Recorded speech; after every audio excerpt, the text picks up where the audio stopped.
মানুষ পাপ করে, কিন্তু ঈশ্বর আমাদের এত ভালোবাসেন যে তিনি তা উপেক্ষা করবেন।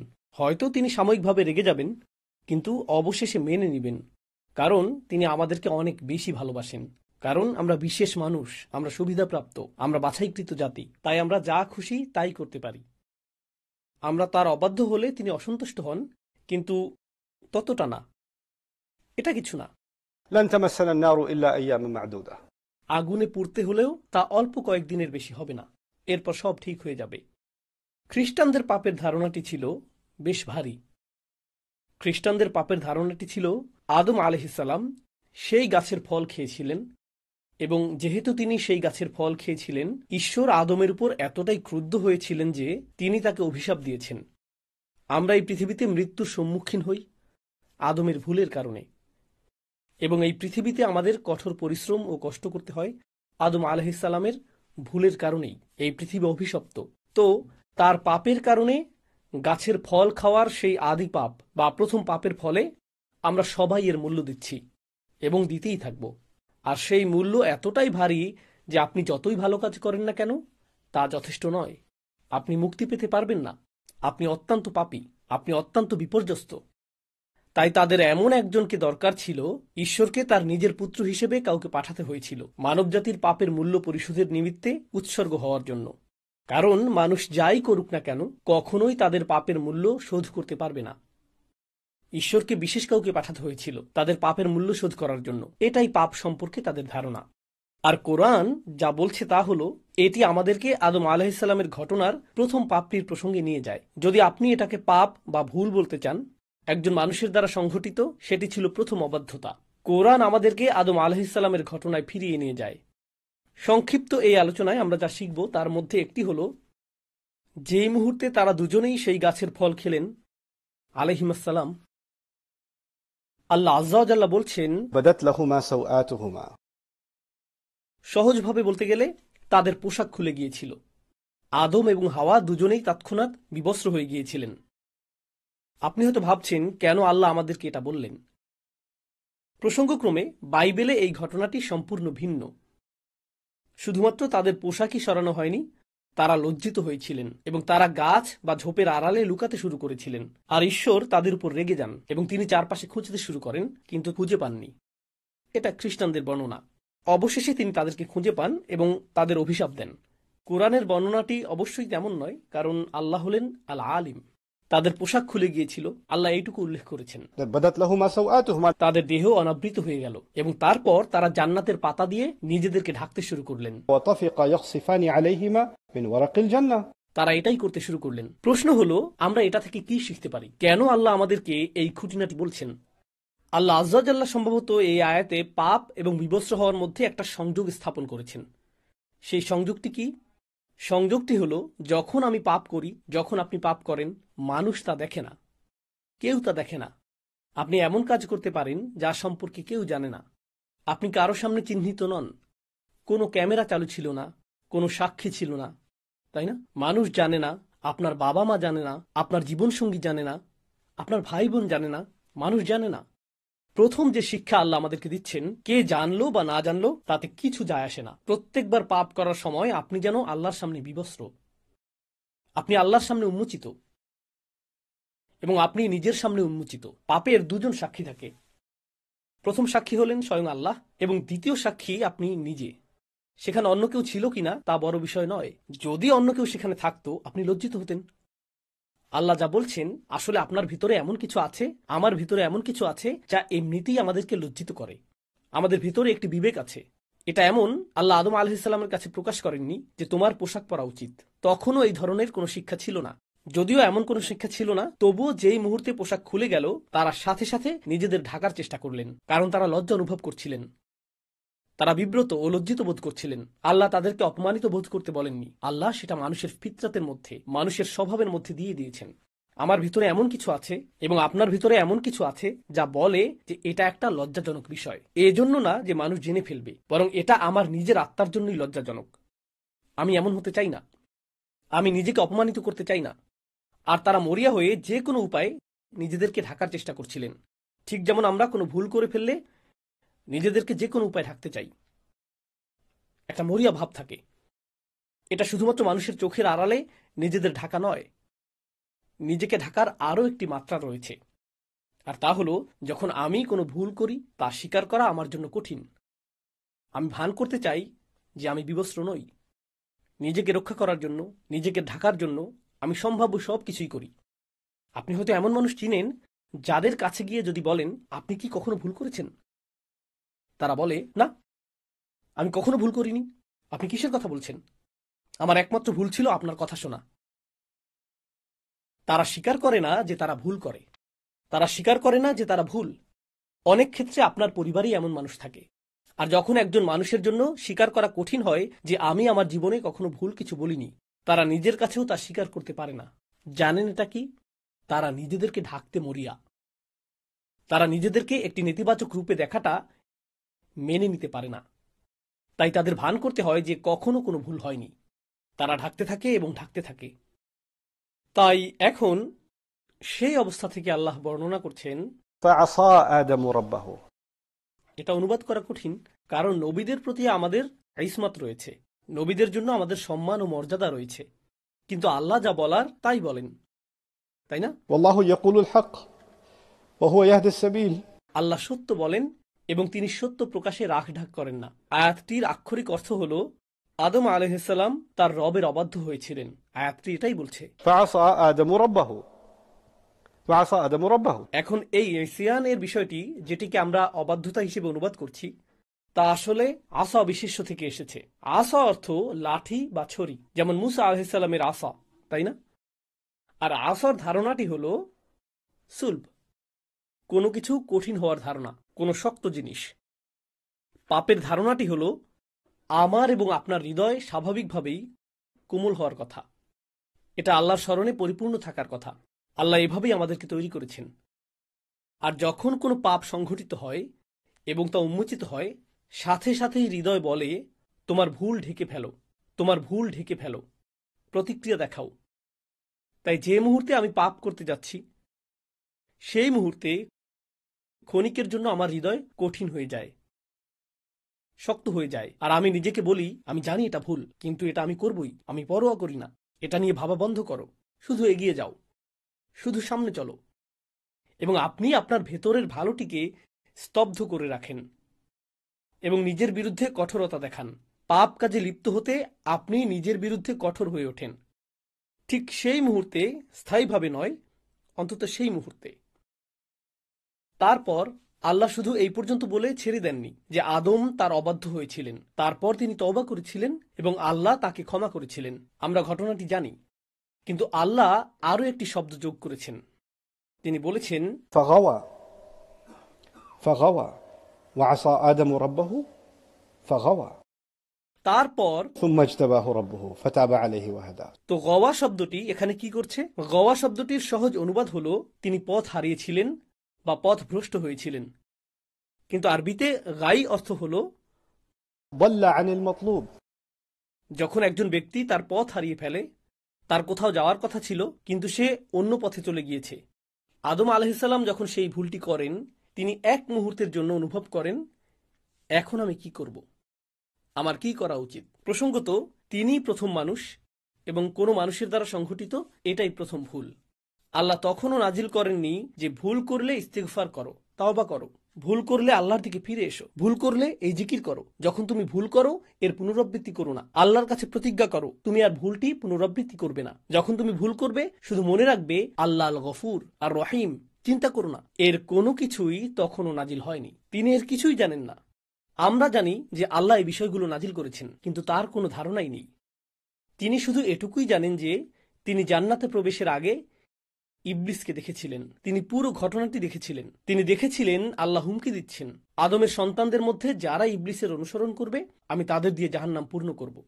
তিনি শুধু এটুকুই জানেন, তিনি আর কিছু জানেন না। তারপর তিনি শুধু এটুকুই জানেন যে আল্লাহ তাকে জান্নাতে রাখার সময় বলেছেন, এই গাছের কাছেও যেও না, শয়তানের অনুসরণ করো না। আর যদি তুমি তা করো, তাহলে তুমি ব্যর্থ এবং পথভ্রষ্ট হবে। তিনি শুধু এটুকুই জানেন। তাই যেই মুহূর্তে তিনি পাপ করেছিলেন, তিনি জানতেন না আল্লাহ তাকে কিভাবে দেখবেন। আমি কি একজন ব্যর্থ মানুষ? আমার অবস্থান কি এখন ইবলিসের মতোই? আমি কি প্রত্যাখ্যাত? আমি কি পুরোপুরি ব্যর্থ হয়েছি? আমি কি জীবনে ব্যর্থ? এখান থেকে ফেরার কি কোনো পথ নেই? আল্লাহ কি আমার সাথে আর কখনো কথা বলবেন? গোটা জান্নাত আমার কাছে ছিল, শুধু একটি গাছ থেকে দূরে থাকার কথা ছিল, আর আমি সেই একটি গাছ থেকেই দূরে থাকতে পারলাম না। এটা তো কঠিন নির্দেশনাও ছিল না। আমি কিভাবেই ফাঁদে পড়লাম? আমি নিজের সাথে এটা কিভাবে করতে পারলাম? তিনি নিজের উপর রাগান্বিত।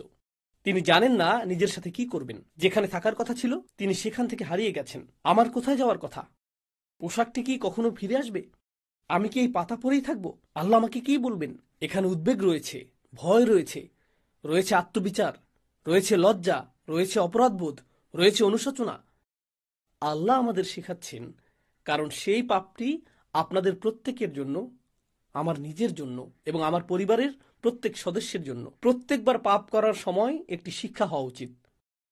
এখন আমি কি করব? আমার কি করার কথা? আল্লাহ এখন আমাকে কিভাবে দেখবেন? আমি তো ভালো ছিলাম। আল্লাহ আমাকে সম্মান দিয়েছেন, আল্লাহ আমাকে ইসলাম দিয়েছেন, আল্লাহ আমাকে হজ করার সামর্থ্য দিয়েছেন, আল্লাহ আমাকে উমরা করার সামর্থ্য দিয়েছেন। আমি কিভাবে এই ভুল করলাম? আদম আলাইহিসসালামের কথা ভাবুন। আল্লাহ আমাকে এত সম্মান দিয়েছেন, সমস্ত ফেরেশতারা সিজদা করেছিল। আল্লাহ আমাকে জান্নাতে একটি স্থান দিয়েছেন, আল্লাহ আমাকে আমার জীবনসঙ্গী দিয়েছেন, আল্লাহ আমাকে এই সমস্ত রিজিক দিয়েছেন। আমি কিভাবে আল্লাহর অবাধ্য হলাম? আমি কিভাবে তা করতে পারলাম? এটাই গাই। গাই শব্দটির আরেকটি অর্থ হলো فصد عن العيش عليه العيش. আল ফাসাদ আলাইহিল আইশ। এর অর্থ কোনো ব্যক্তি আর স্বস্তিপূর্ণ জীবনযাপন করছে না। তার পাপ শুধু পাপেই সীমাবদ্ধ নয়, সে আর নিজের সাথেই থাকতে পারছে না।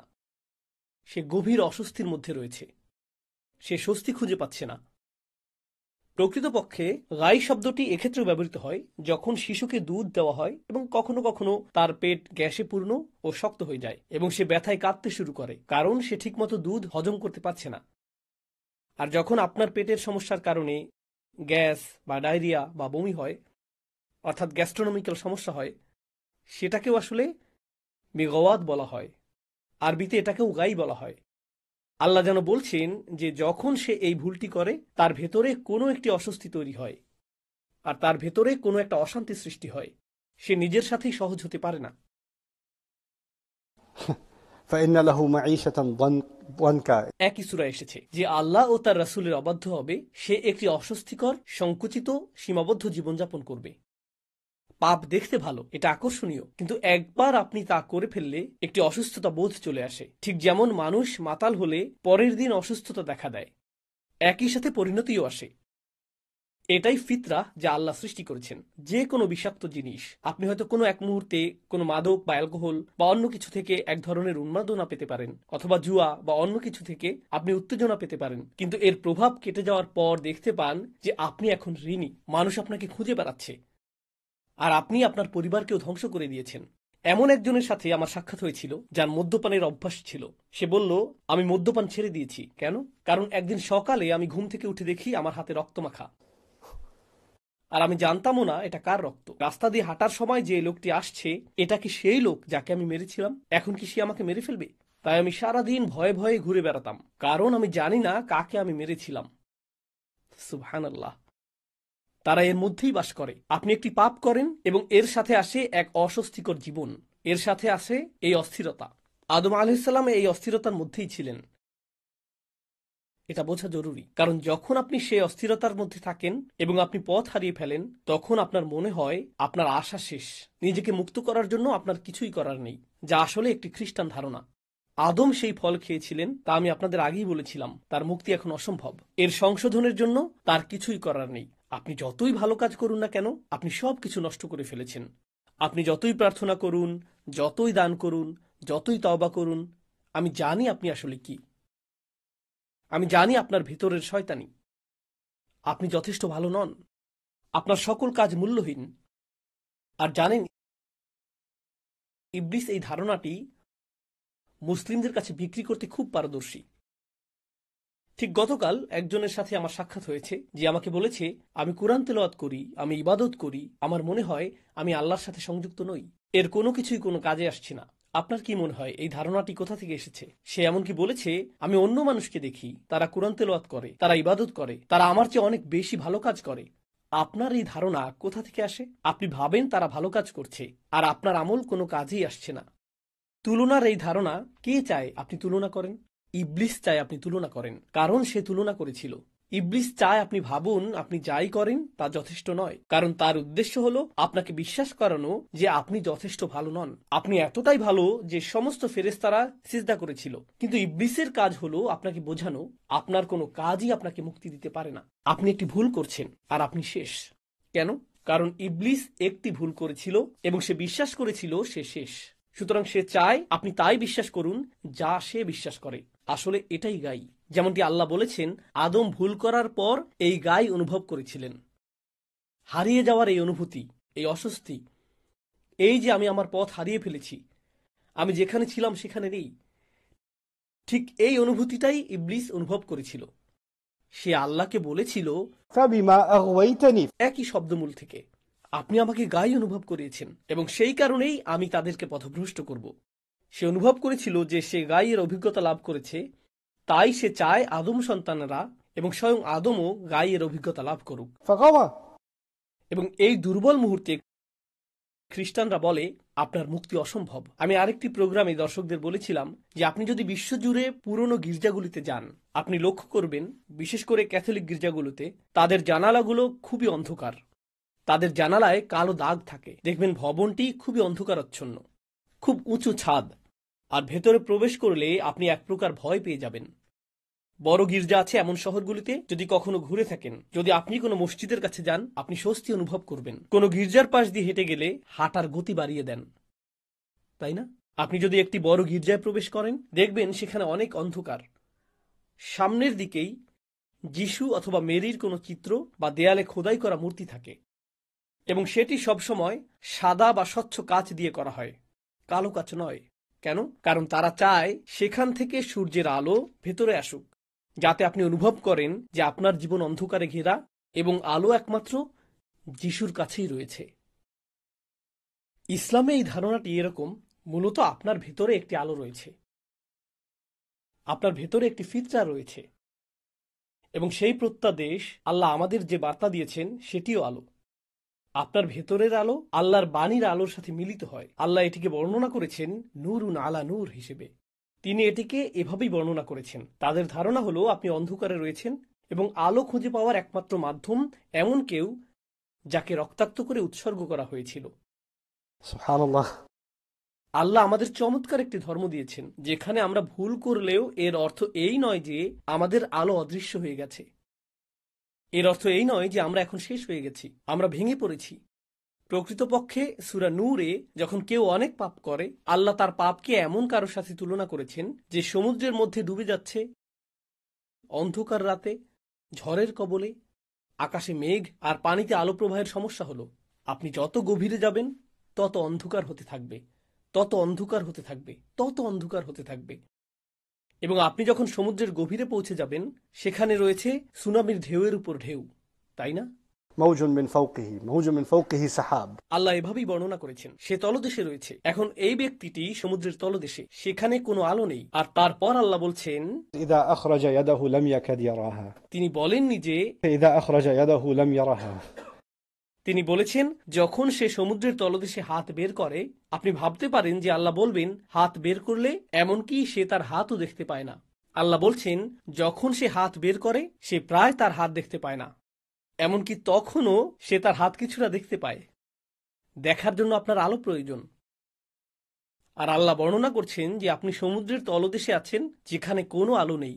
তাহলে আলোটা আসছে কোথা থেকে? আপনি কিভাবে আপনার হাত কিছুটা দেখতে সক্ষম হচ্ছেন? আপনার ভেতরে একটি আলো রয়েছে, আপনার ভেতরে একটি আলো রয়েছে এবং সেই আলোই আপনার এবং আমার তওবা করার জন্য যথেষ্ট। এখন আমি আপনাদের থেকে বিদায় নেওয়ার আগে আল্লাহর এই বাণীগুলোকে লক্ষ্য করুন। আল্লাহ বলেছেন আদম পিছলে গিয়েছিলেন, তিনি পতিত হয়েছিলেন, তিনি পথ হারিয়েছিলেন আলাইহিস সালাম। তিনি জানেন না তিনি কি করবেন। তিনি এমনকি জানেন না কিভাবে আল্লাহর কাছে ক্ষমা চাইতে হয়। তিনি এমনকি জানেন না যে কি করলে আল্লাহ সন্তুষ্ট হবেন। আর আল্লাহ বলছেন فاجتباه ربه فتاب عليه وهدى ثم هدى। তিনি বললেন ثم اجتباه ربه। অতঃপর তার রব তাকে মনোনীত করলেন, তাকে বেছে নিলেন। বেছে নিলেন কেন? আল্লাহ এমন কাউকে বেছে নেবেন যে ব্যর্থ হয়েছে? আপনি তো সফল মানুষদের বেছে নেন। আপনি এমন কাউকে বেছে নেন যে কিছু অর্জন করেছে, তখনই আপনাকে বেছে নেওয়া হয়। আপনি সেরা মানুষ বেছে নেন। আপনি এমন মানুষ বেছে নেন যারা ভুল করে না।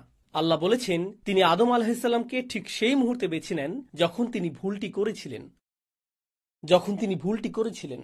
ভুল করলে আমাদের রব আমাদেরকে ত্যাগ করেন না, প্রকৃতপক্ষে সেই মুহূর্তেই তিনি আমাদেরকে বেছে নেন। তাহলে এর অর্থ কি? তিনি আমাদেরকে এমন বাণী শিখানোর মাধ্যমে বেছে নেন যা আমরা তার কাছে প্রত্যাবর্তনের জন্য বলতে পারি। এটা আল্লাহর পক্ষ থেকে একটা সম্মান। অধিকাংশ মানুষ জানে না কিভাবে সৃষ্টিকর্তার কাছে ফিরে আসতে হয়, তারা জানে না। এবং আদম আলাইহিসসালামকে সেই শব্দগুলো দেয়া হয়েছিল, ربنا ظلمنا أنفسنا وإن لم تغفر لنا وترحمنا لنكونن من الخاسرين। তাকে এই অসাধারণ শব্দগুলো প্রদানের জন্য বেছে নেওয়া হয়েছিল। আমরা নিজেদের উপর জুলুম করেছি, আর আপনি যদি আমাদের ক্ষমা না করেন এবং আপনার করুণা না দেখান, তবে আমরা অবশ্যই ক্ষতিগ্রস্তদের অন্তর্ভুক্ত হব। কি চমৎকার কথা! আদম আলাইহিসসালামকে জান্নাত থেকে বের করে পৃথিবীতে নামিয়ে দেয়া হয়েছিল। আদম আলাইহিসসালাম আল্লাহর অবাধ্য হয়েছিলেন, তার পোশাক খুলে নেওয়া হয়েছিল। আদম আলাইহিসসালামের সাথে অনেক লজ্জাজনক ঘটনা ঘটেছে, এবং সেই সমস্ত লজ্জার শেষে তিনি এই শব্দগুলোর মাধ্যমে আল্লাহর দিকে ফিরেন এবং বলেন, হে আল্লাহ, আপনি যদি ক্ষমা না করেন এবং রহমত প্রদর্শন না করেন, আমি ক্ষতিগ্রস্তদের অন্তর্ভুক্ত হব। এর অর্থ কি? আমি এখনো ক্ষতিগ্রস্তদের অন্তর্ভুক্ত নই। যা কিছু ঘটেছে, এখনো আমি খাসির নই, এখনো ক্ষতিগ্রস্ত নই। আমি ক্ষতিগ্রস্ত হব যদি আপনি আমাকে ক্ষমা না করেন। তিনি বিশ্বাস করেন না যে আল্লাহ তাকে ক্ষমা করবেন না, বা তিনি ক্ষমার অযোগ্য, তিনি তা বিশ্বাস করেন না। আল্লাহ তাকে এই শব্দগুলো দিয়েছেন এটা জানানোর জন্য যে তোমাকে ক্ষমা চাইতে হবে। খ্রিস্টান ধারণাটি হলো তুমি ক্ষমার অযোগ্য। ইহুদি ধারণাটি ছিল তোমার ক্ষমা চাওয়ারই প্রয়োজন নেই, ঈশ্বর তোমাকে অনেক বেশি ভালোবাসেন, তিনি নিজে থেকেই ক্ষমা করে দিবেন। আদমকে বলা হচ্ছে তোমার ক্ষমা নিশ্চিত নয়, বরং তোমার শাস্তিও নিশ্চিত নয়। তোমাকে দেখাতে হবে যে তুমি সত্যি অনুতপ্ত। সুতরাং তুমি যা করেছো তার জন্য তোমাকে দায়িত্ব নিতে হবে। রব্বানা যালামনা আনফুসানা, আমি দায়িত্ব নিচ্ছি। হে আল্লাহ, আমরা নিজেদের প্রতি জুলুম করেছি, এখন আমরা আপনার ক্ষমা চাই। আর যদি আমরা আপনার ক্ষমা না পাই, তবে আমরা ক্ষতিগ্রস্তদের অন্তর্ভুক্ত হব। وإن لم تغفر لنا وترحمنا لنكونن من الخاسرين। সুতরাং আল্লাহ বলেন, ফাতাবা আলাইহি, যখন আপনি আন্তরিকভাবে আল্লাহর দিকে ফিরেন, তখন ভুলটা কি ছিল তা কোনো বিষয় নয়। কিন্তু ভুলের আগে এবং ভুলের পরে দুটি ভিন্ন জীবন। ভুলের আগে তিনি ছিলেন জান্নাতে, ভুলের পরে তিনি পৃথিবীতে, তাই না? ভুলের আগে আপনি যা খুশি খেতে পারতেন, যেখানে খুশি যেতে পারতেন, إنك لا تظمأ فيها ولا تضحى। কোনো তৃষ্ণা নেই, ক্ষুধা নেই। এটা ছিল ভুলের আগের জীবন। ভুলের পরে ছিল পরিশ্রম, পরিবর্তিত আবহাওয়া, বিপদ আপদ। জীবন এখন ভিন্ন। আপনি হয়তো বলতেন, আল্লাহ আমাকে কত ভালোবাসতেন, জান্নাত ছিল আমার, আর এখন আমাকে এই পৃথিবীতে থাকতে হচ্ছে, জীবন এখানে কঠিন। ইস, আমি যদি কখনোই ভুল না করতাম। না না না না না না, আপনি অনুশোচনা নিয়ে পেছনে ফিরে তাকান না এবং বলেন না আমি পড়ে গিয়েছিলাম।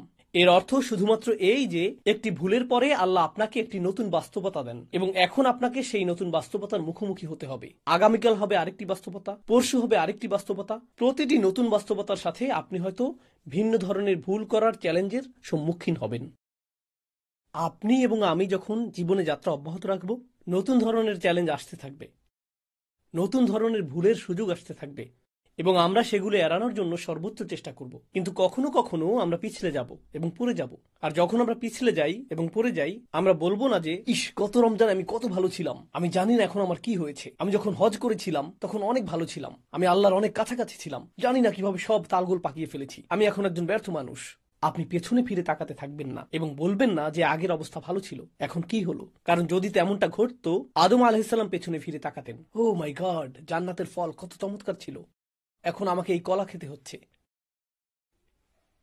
তিনি জীবনকে সেভাবে দেখেননি।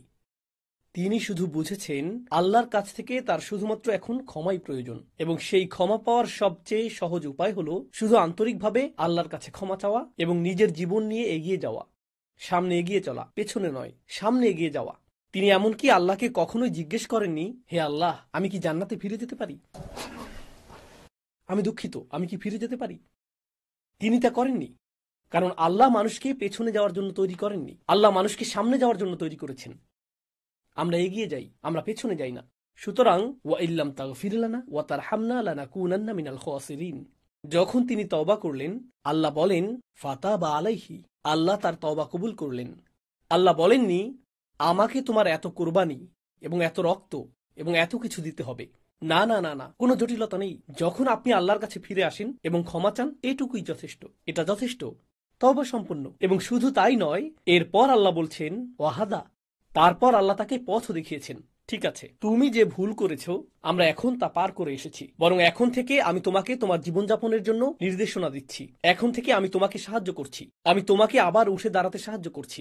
এটি এমনই চমৎকার ধর্ম যে যখন কোনো ব্যক্তির পদস্খলন ঘটে আল্লাহ তাকে বেছে নেন, فاجتباه ثم اجتباه ربه তারপর তিনি তার তওবা কবুল করেন। তিনি বলেন কোনো সমস্যা নেই। তিনি শুধু তার তওবাই কবুল করেন না, তিনি তাকে নতুন উচ্চতায় নিয়ে যান। يرفع الله الذين آمنوا منكم والذين أوتوا العلم درجات আল্লাহ তোমাদের মর্যাদা বৃদ্ধি করবেন। তোমাদের মর্যাদা বৃদ্ধি করার অর্থ কি? তোমরা আগে নিম্নতর মর্যাদায় ছিলে, তারপর তোমরা আরো উঁচুতে উঠবে। আপনি যদি ইতিমধ্যে উঁচুতে থাকেন তখন তো আর উপরে ওঠার প্রয়োজন নেই। উঁচুতে যাওয়ার জন্য আপনাকে নিচু কোনো স্থানে থাকতে হবে। তাই যখন আমরা ভুল করি আমরা আল্লাহর আরো নিকটবর্তী হওয়ার সুযোগ পাই। আমরা হেদায়েতের পথেই নিজেকে প্রতিজ্ঞাবদ্ধ রাখার সুযোগ পাই। শুধু তওবার দোয়া করাই যথেষ্ট নয়, এটা যথেষ্ট নয়। এই বিষয়টি দিয়েই আমি উপসংহার টানছি। আয়াতটি বলছে আমাদেরকে আল্লাহর কাছে ক্ষমা চাইতে হবে এবং তারপর আমাদেরকে আল্লাহর হিদায়াত গ্রহণ করতে হবে। এর দুটি অংশ, ক্ষমা চাও এবং তারপর তার হিদায়াত গ্রহণ করো। আদম আলাইহিস সালামকে পৃথিবীতে পাঠানোর সময়ও তিনি এটাই বলেছিলেন, فإما يأتينكم مني هدى فمن تبع هدايا فلا خوف عليهم ولا هم يحزنون অবশ্যই হেদায়েতের প্রতি প্রতিজ্ঞাবদ্ধ থাকবে। এই আয়াতেও তিনি তার তওবা কবুল করেছেন এবং তারপর তাকে হিদায়াত দিয়েছেন। অনেক মুসলিমের ক্ষেত্রে যা ঘটে তারা কোনো হিদায়াত ছাড়াই তওবার প্রতি আসক্ত হয়ে পড়ে। আমি পাপ করেছি তাই এই বছর আমাকে উমরা করতে হবে। আচ্ছা, এটাই আপনার তওবা? দারুণ। আমি ইতিকাফে বসবো, এটাই আমার তওবা। আর তারপর একই ভুল, তারপর তওবা, তারপর একই ভুল, তারপর তওবা। এখানে যা অনুপস্থিত তা হলো তওবার পরে হিদায়াতের প্রতি প্রতিজ্ঞাবদ্ধ হওয়া উচিত, তাই না? সেই অংশটি অনুপস্থিত। তাই আপনি তওবা এবং পাপের মধ্যে দুলতে থাকেন। আল্লাহ বলেছেন, وليست التوبة للذين يعملون السيئات তওবা তাদের জন্য গ্রহণযোগ্য নয় যারা একই পাপ বারবার করতে থাকে। আপনি এটা নিয়ে তামাশা করছেন। আপনি পাপ করেই যাচ্ছেন, এরপর তওবা করছেন, এরপর করেই যাচ্ছেন আর তওবা করছেন। নিজেকে বিকশিত করছেন না। আপনি ভুল থেকে শিক্ষা নিচ্ছেন না। আপনাকে ভুল থেকে শিখতে হবে, এটিকে আপনার শিক্ষা হিসেবে দেখতে হবে। এখন আপনার কাছে হিদায়াত রয়েছে, আপনি পরবর্তী পদক্ষেপ গ্রহণ করুন। আগামীকাল হয়তো ভিন্ন ধরনের ভুল হবে, কিন্তু আপনি যদি একই ধরনের ভুলের পুনরাবৃত্তি করতে থাকেন এর অর্থ আপনি এবং আমি শিখতে অস্বীকৃতি জানাচ্ছি। এর অর্থ এটাই। সেক্ষেত্রে আমরা আল্লাহর হিদায়াত গ্রহণ করছি না। সুতরাং আমি প্রার্থনা করি আল্লাহ যেন আমাদেরকে হতাশায় নিমজ্জিত না করেন যখন আমরা ভুল করি, যেমনটি খ্রিস্টানরা করে থাকে। আমরা যেন এমন মানুষ না হই যারা মনে করে আমরা যদি চরম বেদনার মধ্যে দিয়ে না যাই আল্লাহ আমাদের ক্ষমা করবেন না, কারণ এই ধর্মটি তেমনটা নয়।